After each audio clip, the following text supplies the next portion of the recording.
Vidi video. I came, I saw, I videoed. I'm Diane Curran, and in this series we mosey around in ancient history and modern times in search of what makes marketing tick.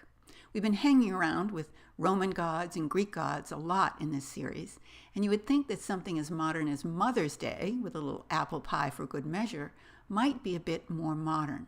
But perhaps to no surprise, for our loyal viewers, we find the roots of both run very deep.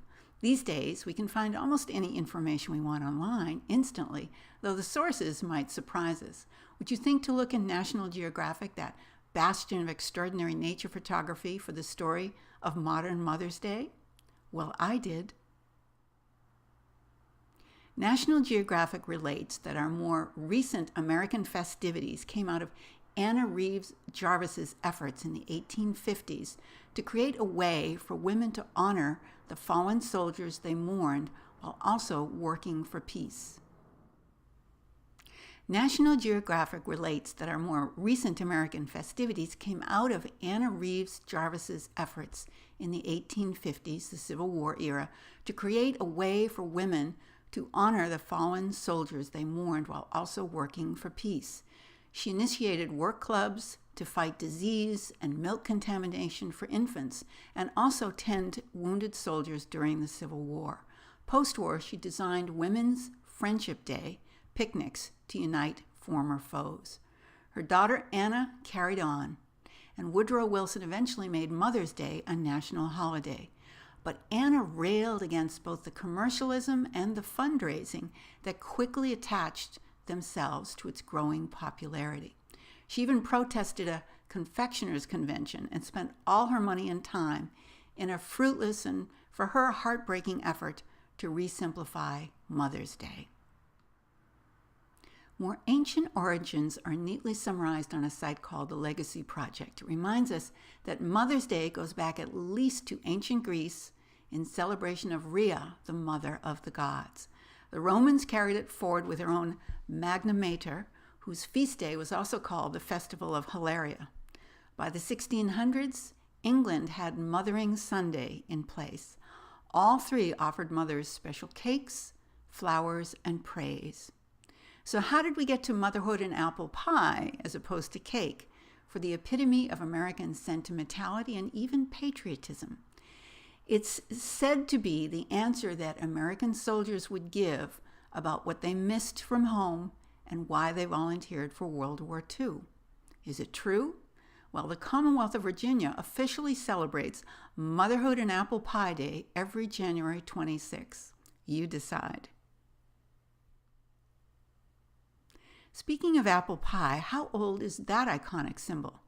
While the American Pie Council tells us that pie has been around since the ancient Egyptians, mostly early pies were made with meat and inedible crusts or carriers made of reeds even. Mincemeat pie, still a favorite in New England, has since lost its meat and is now just fruit. Alexander the Great might even be the original Johnny Appleseed, bringing sweet-tasting apples from Kazakhstan to Macedonia.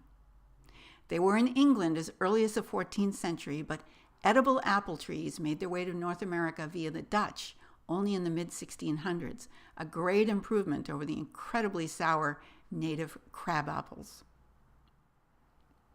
There is a wonderful polemic to apple pie, editorialized in the New York Times in 1902, and I quote, "Eating pie twice a week is utterly insufficient, as anyone who knows the secret of our strength as a nation and the foundation of our industrial supremacy must admit. Pie is the American synonym of prosperity, and its varying contents the calendaring of changing seasons. Pie is the food of the heroic. No pie-eating people can be permanently vanquished." And so, apple pie and motherhood became uniquely patriotic. By the way, all our source links are below in the video credits. So why do motherhood and apple pie matter to modern marketers? Marketing messages connect when they have heart, and stories let your readers or your listeners proactively draw their own connections to you from the treasures of their own memories. This is powerful. We Americans love to eat wherever we go, with feasting almost a primal urge of celebration.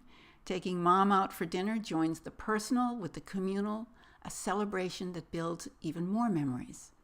Marketers love to simplify their message into neat and tidy problem versus solution equations, but the human heart is messier, deeper, and actually more loving than just that. Marketers take heed. As poor Anna Jarvis presaged, commercialism has its ups and downsides. Using emotion to connect to others is part of what stories do, yes, but beware the modern marketer who takes it too far. What is authentic versus what raises your audience's hackles, that needs to be considered as you excitedly prepare a Mother's Day offering. One big shoe retailer I've noticed this year is going for it with Mother's Day specials. Does that make sense? Does the American love of a bargain top all?